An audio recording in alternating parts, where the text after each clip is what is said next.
اس بال پدری کے اس آج کے فیسٹیول کے سلسلے میں بھدیسہ کے کسی گھر میں کسی ہال کے اندر ایک میٹنگ ہوئی ہے. اس میٹنگ میں بیٹھے ہوئے معزز حضرات، بعض داڑھی رکھنے والے حضرات بھی موجود نظر آئے، اور مجموعی طور پر لگا کہ علاقے کے ذی عزت، معزز اور سوسائٹی کے اہم لوگ اس میٹنگ میں موجود ہیں. وہاں ایک صاحب جن سے میں ذاتی طور پر متعارف نہیں ہوں، جن کے چہرے پر داڑھی ہے، یہ صاحب اس فیسٹیول میں شرکت کرنے کی ترغیب دے رہے ہیں. ان کے ترغیب دینے پر ہمیں کوئی اعتراض نہیں، لیکن انہوں نے دین کے حوالے سے گفتگو کی اور اس گفتگو میں بعض سنگین غلطیاں کی. مثلا انہوں نے اپنے گفتگو کے دوران جب اذان کی آواز آئی تو اذان کے بارے میں کہا اذان کا میسج بھی یہی ہے. اس کو وہ تعبیر کر رہے ہیں کہ بال پدری کے سیاحتی مقام پر فیسٹیول میں شرکت کرو، اذان کا پیغام یہی ہے، یہ کھلی ہوئی تحریف ہے. اسی طرح سے انہوں نے کہا کہ سورہ رحمان میں اللہ تعالیٰ شانو فرماتے ہیں جب تم لوگ اپنے مال مویشیوں کو لے کر کے پہاڑی علاقوں میں جاتے ہو تو بڑے خوش ہوتے ہو، تم اللہ کی کون کون سی نعمت کا انکار کرو گے. سورہ رحمان میں یہ آیت کہیں نہیں ہے. اور یہ انہوں نے اپنی طرف بسم اللہ الرحمن الرحیم، اللہ کی بارگاہ عالی میں بے شمار حمد و ثنا اور اللہ کے آخری نبی ہادی عالم رحمت للعالمین خاتم النبیین صلی اللہ علیہ وسلم کی بارگاہ قدس میں بے شمار درود و سلام اور آپ کی آل اور اولاد، اصحاب اور اہل بیت اور امت کے ان تمام عظیم شخصیات جنہوں نے آپ کی اتباع کی، ان پر اللہ کی کروڑوں رحمتیں ہوں. اس وقت اس گفتگو کی ضرورت ایک اہم مسئلے کی بنا پر پیش آئی ہے. یہ مسئلہ اگرچہ ایک دور دراز کے علاقے سے متعلق ہے، لیکن دینی اعتبار سے اس مسئلے نے اہمیت اختیار کر لی ہے. خود مجھ سے بہت سارے علماء نے، مساجد کے اماموں نے اور معاشرے کے ان حساس اہل ایمان نے جو دینی معاملات میں بہت زیادہ فکر مند اور حساس رہتے ہیں، انہوں نے اس کے متعلق گفتگو کرنے کا بہت اصرار کیا. خود بھی میں نے ذمہ داری محسوس کی کہ جو صورتحال سامنے آئی ہے اس کی بنا پر اس مسئلے پر ضرور گفتگو ہونی چاہیے. وہ ذمہ داری جو جناب رسول اکرم صلی اللہ علیہ وسلم نے متدین اہل علم علماء اعظام پر ڈالی ہے، وہ اس حدیث سے واضح ہے.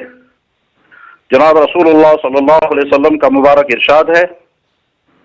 يحمل هذا العلم من كل خلف عدوله ينفون عنه تحريف الغالين وابتهال المبتلين وانتحال المبتلين وتأويل الجاهلين. اس ارشاد مبارک کا مفہوم یہ ہے کہ اللہ کے نبی علیہ الصلوۃ والسلام فرما رہے ہیں میری امت میں ایک طبقہ ہمیشہ ایسا رہے گا جو تحریف کرنے والوں کی تحریفات کا پردہ چاک کرے گا، غلو کرنے والوں کی غلط باتوں کی نفی کر دے گا اور دین میں ملاوٹ کرنے والوں کی تلبیسات کی نشاندہی کرے گا. اس کے معنی یہ ہیں کہ ہر زمانے کے اہل علم علماء پر یہ فرض عائد ہوتا ہے